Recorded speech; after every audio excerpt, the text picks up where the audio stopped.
Akhirnya saya divonis 8 bulan penjara untuk kasus kerumunan Petamburan. Adapun Habib Rizik dikasih 3 kasus, kerumunan Petamburan, kerumunan Megamendung, dan juga Rumah Sakit Umi. Rumah Sakit Umi ini dituduh yang sekarang nih, kerumunan Megamendung Habib Rizik kena denda 20 juta. Petamburan sama dengan saya 8 bulan penjara. Udah selesai masa tahanannya. Terus sekarang ditahan atas kasus Rumah Sakit Umi. Rumah Sakit Umi ini gimana kasusnya?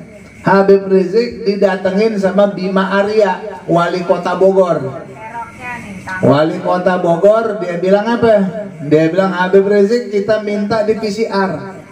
Habib katakan, saya sudah di PCR kemarin. Tunggu aja hasilnya, besok hasilnya keluar, ente lihat di situ. Nggak bisa juga dipaksa ngotot atas dia berkuasa, saya harus melaksanakan ini atas nama ini dan itu. Habib Rizik bilang, saya udah di PCR kemarin, sekarang mau di PCR lagi buat apa? Lihat aja hasil PCR-nya besok. Saya baik-baik saja.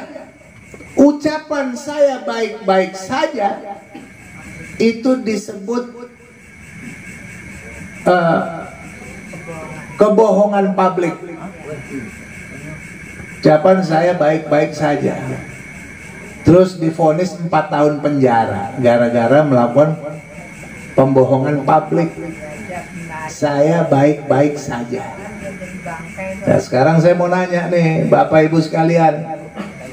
Bapak Ibu kalau ditanya apa kabar Bapak Ibu sekalian, jawabnya apa? Alhamdulillah baik-baik aja. Alhamdulillah baik-baik saja.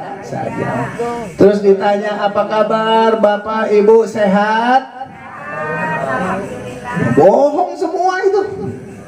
Yang jawab saya sehat tuh bohong semua itu. Coba diperiksa darahnya, kolesterol tinggi, asam urat naik, tekanan darah tinggi, ada aja penyakitnya. Betul nggak? Tapi orang jawabnya apa? Ini udah jadi budaya Indonesia. Kalau ditanya gimana kabar, jawabnya sehat, alhamdulillah. Sehat, alhamdulillah.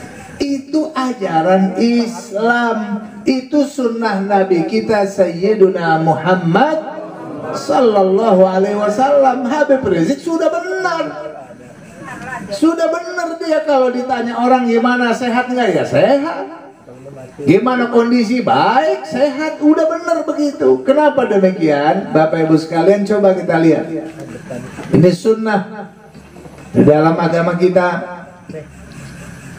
Nabi Muhammad Sallallahu Alaihi Wasallam, dia kalau jenguk orang sakit, tuh Nabi kita meringankan bebannya, dibikin ringan, dibikin senang. Apa kata Nabi? La ba'sa, tahurun insyaallah. La ba'sa, tahur insyaallah. Nggak apa-apa, ini penyakit nggak masalah, pembersih dosa saja, bentar lagi sehat. Asal ketemu orang sakit digituin, ini mah penyakit biasa, penghapus dosa saja, diringanin, jangan dibikin datang, wah ini penyakit berat nih, wah gawat nih, nggak ada obatnya lagi. Bukan dibikin cemas, tapi justru membangkitkan semangat dia, dibikin menghilangkan kecemasannya. Akhirnya orang begitu dengar, oh penyakit biasa nih, ya udah kalau gitu saya sabar aja, bentar lagi juga saya baik. Ini mah penghapus dosa, alhamdulillah. Iya udah, ente banyak istighfar, banyak sholawat, banyak ini, bentar lagi sembuh. Kasih dorongan untuk dia semangat jadi sembuh. Itu Nabi SAW begitu.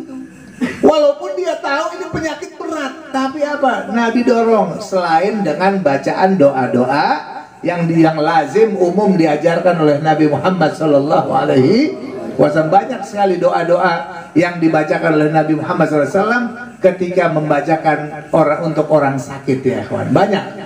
Ada yang umum, Allahumma rabban nas azhibil ba's isfi anta syafi wa afi antal mu'afi la shifa illa shifa'uk Syifaan la yughadiru saqaman wala alama. Ada juga yang lainnya, yang Allahumma anta rabbul arsyil azim, dan seterusnya untuk memberikan doa kesembuhan bagi yang sakit. Habis jenguk begitu. Begitu juga kalau kita ada orang nih, adabnya orang sakit dijenguk sama orang lain, kita lihat dia cemas, ditanya, kamu bagaimana kabarnya? Saya dengar kamu sakit. Alhamdulillah saya baik saja, udah mau sembuh, baik-baik aja.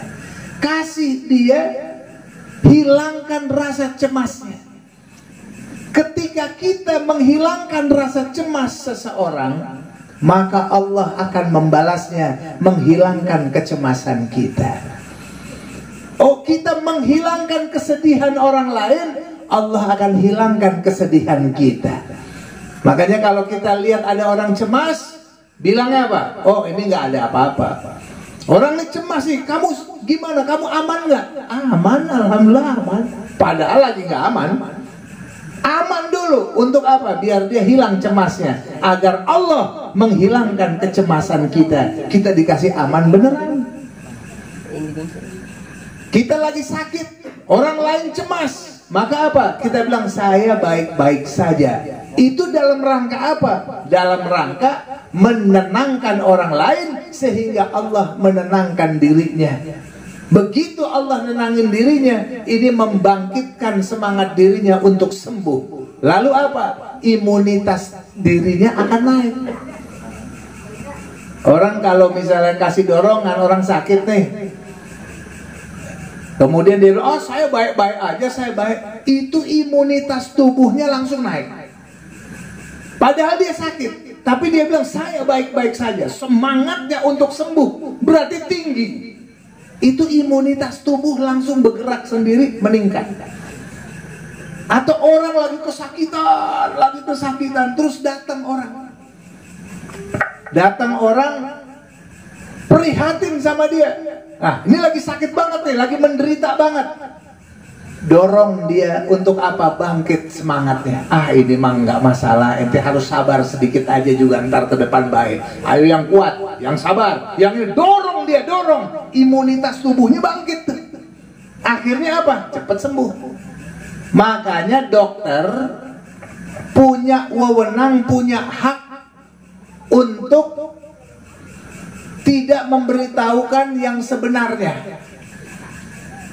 Bohong. Dokter tuh punya wewenang. Kalau dia lihat pasiennya ini sakit berat, nggak ada obatnya nih. Wah, ini ibu penyakitnya kanker stadium 14. Ini udah nggak ada obatnya nih. Akhirnya gimana? Perhitungan dokter, nih ibu bakalan mati 7 hari dari sekarang. Dia ngomong ke anaknya. Apa, Pak? Jangan kasih tahu ibunya ya. Ini ibu udah nggak ada lagi obatnya, udah nggak bisa dia tinggal nunggu kematiannya aja. Tapi jangan kasih tahu. Kalau dikasih tahu, dia shock. Begitu dia shock, dia drop. Imunitas tubuhnya makin rendah. Tadinya masih ada nyawa seminggu, 3 hari dia udah mati. Kenapa 3 hari mati? Tambah shock. Wah, gue udah nggak ada kesempatan hidup lagi dah. Wah, gue udah nggak bisa sembuh lagi. Wah, gue udah nggak bisa ini. Langsung sakit, imunitas turun, mati 3 hari. Makanya dokter tuh bisa. Wah, ini penyakit berat. Dia tidak diberitahukan dulu. Dibilangnya apa? Jangan kasih tahu. Bilang aja udah banyak ibadah, banyak zikir, insya Allah dengan obat, dengan madu, dengan ini bisa sembuh. Insya Allah Ta'ala. Jalanin terus obat-obatannya. Kata dokter, banyak harapan untuk sembuh. Tenang aja. Dia jadi semangat tuh. Dengan semangat, imunitas tubuh dia tinggi. Bertahan hidup bisa sampai sebulan, bisa sampai 2 bulan. Kenapa? Karena imunitas tubuh dia dipacu terus untuk bangkit sembuh. Kemarin nih saya punya orang, saya kenal Pak di Jakarta nih, ada satu habaib. ulama di Jakarta, ulama sepuh di Jakarta nih, habaibnya, sepuhnya habaib di Jakarta, umur 90 tahun. 90 tahun sekeluarga kena COVID. Sekeluarga kena COVID. Apa yang terjadi? Kata dokter, ngomong sama anaknya nih, jangan kasih tahu Abah kalau Abah positif COVID. Kasih tahu dia negatif. Akhirnya apa? Dia semangat nih. Yang penting jaga diri, jangan ketemu dulu sama anak cucunya. Dia taruh orang di situ yang ngerawat dia. Kasih vitamin, makan, minum yang benar, istirahat yang benar. Bapak nih, abah negatif. Jadi jangan ketemu dulu sama yang lain-lain ya. Padahal intinya abahnya lagi diisolasi tuh. Jangan ketemu siapa-siapa, itu mengisolasi abahnya. Tapi bilangnya apa? Negatif. Umur 90 tahun, baik, sembuh. Orang biasa 50 tahun aja, 60 tahun kena COVID, mati. Ini 90 tahun bisa baik. Dari apa tuh? Dia nggak tahu kalau dirinya udah lewat. Pokoknya udah sembuh bareng-bareng, udah sembuh bareng-bareng. Alhamdulillah. Nah ini jadi adab kita. Rasulullah SAW ketika sedang sakit keras, sahabat Nabi cemas. Ini sakitnya Nabi menuju kematiannya. Sahabat Nabi nunggu di luar rumah Nabi. Tiba-tiba keluarlah Sayyidina Ali karramallahu wajhah. Dari rumah Nabi, Sayyidina Ali keluar, langsung ditanya, bagaimana kondisi Rasulullah? Sayyidina Ali menjawab, alhamdulillah asbaha barian. Alhamdulillah pagi ini Nabi Muhammad sudah sembuh. Asbaha barian. Udah sembuh, udah baik dia. Sampai-sampai Sayyidina Abbas bilang, saya ini orang Quraisy. Saya tahu ciri-ciri orang Quraisy kalau mau meninggal kayak apa, saya tahu. Tolong kasih tahu saya jawab yang sebenarnya. Sayyidina Ali bilang, udah baik, tenang, udah baik, udah baik. Bukan berarti Sayyidina Ali bohong. Itu adab dan etika. Apalagi ketika di depan musuh. Di depan musuh kita nggak boleh kita tunjukkan kita lemah, betul tidak? Di depan musuh harus tegar badan kita. Gimana kabar? Sehat walafiat, gua kuat, mau perang sampai kapan juga gua siap.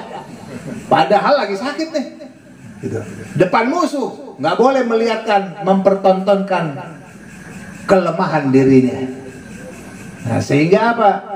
Apa yang dilakukan oleh Habib Rizik sudah tepat, sesuai dengan budaya, sesuai dengan norma agama, sesuai dengan sunnah Nabi kita Sayyidina Muhammad Sallallahu Alaihi Wasallam. Begitulah salafun saleh terdahulu. Kalau punya sakit dia nggak mau tontonin ke orang lain.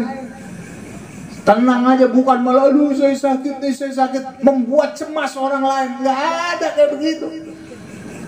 Dia sakit-sakit, ada orang lain nih cemas begini. Nah, kalau kita ngelihat dia kesakitan, kita bantu dia biar dia semangat, sehingga dorongannya membuat dia bisa cepat sembuh. Amin. Nah, jadi Habib Rizik akhirnya alhamdulillah kemarin vonis Pengadilan Negeri Jakarta Timur 4 tahun penjara, banding ke Pengadilan Tinggi Jakarta divonis 4 tahun penjara lagi. Kemudian kasasi ke Mahkamah Agung, akhirnya pecah tuh angka dari 4 jadi 2. Kita ucapkan alhamdulillahirabbil alamin. Pertama bersyukur dulu. Bukan berarti saya senang, bukan.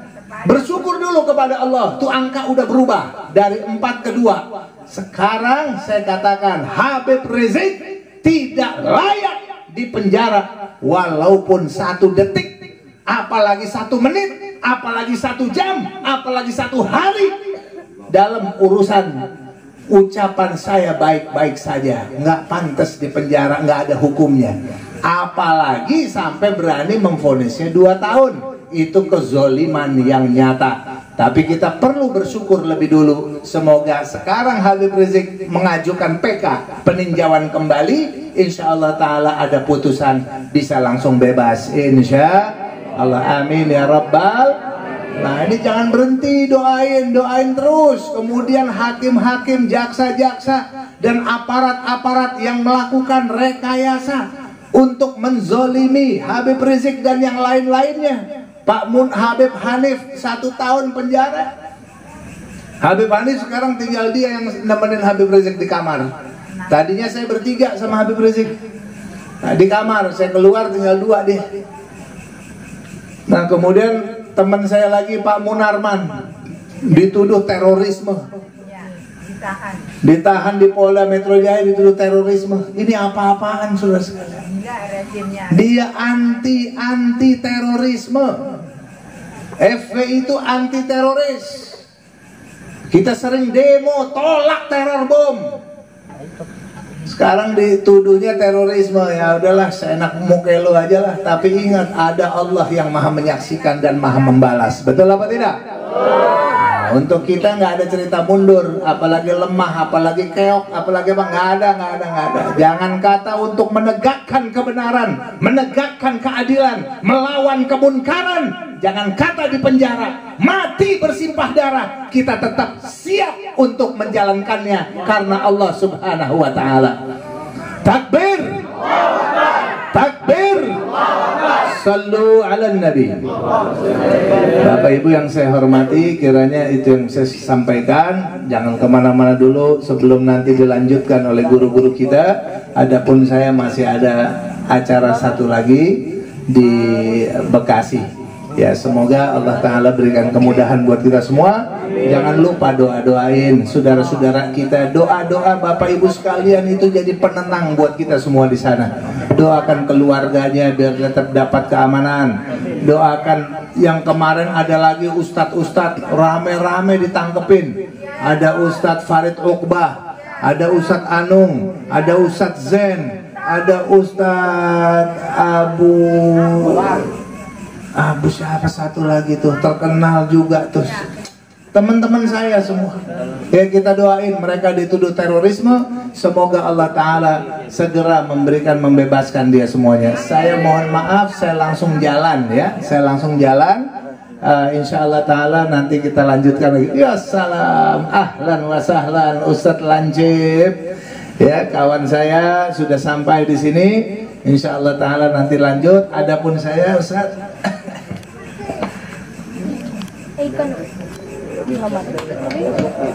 lagi gitu ya. Ini Ustadz Lancip biar kata ini selalu perhatian sama kita ini tinggi ya. Doanya dan juga perhatiannya tinggi selama saya ditahan. Nah, kita bersyukur kepada Allah Ta'ala. Saya sangat senang ketika ada orang yang perhatian, ada yang kirim salam, ada yang datang ke pondok, ada yang bantuin pondok. Saya sangat-sangat girang dengan yang begitu. Artinya gue nggak dicuekin gitu ya, nggak ditinggal pergi. Yang paling parah tuh teman dekat, begitu kita lagi menderita, lagi dapat ujian besar, dicuekin, ditinggalin. Masya Allah, ketahuan semua sekarang nih siapa yang orangnya baik, siapa yang punya perhatian, dan siapa yang cuman anget-anget tai ayam. Ya, kalau dekat kita anget-anget tuh, giliran kita kena musibah, udah dia la haula wala goodbye, begitulah. Lu aja yang ngalamin sendirian.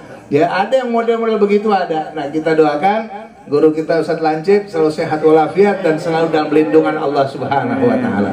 Ana pamitan dulu, masih ditungguin lagi. Jazakumullah khair, mohon maaf segala kesalahan kurang dan lebihnya, yang benar datang dari Allah Ta'ala, yang salah atas kurang saya pribadi mohon maaf. Astagfirullahaladzim wa lakum. Assalamualaikum warahmatullahi wabarakatuh.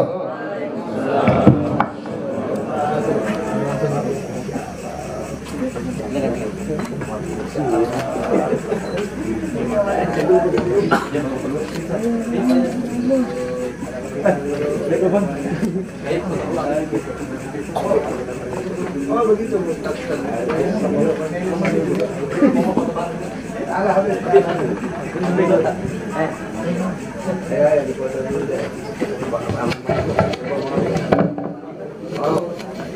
Jackson.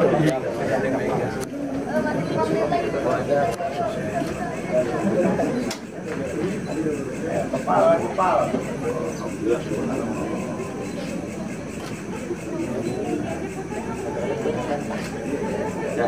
Syukuran ya semuanya ya. Kita pamitan. Assalamualaikum.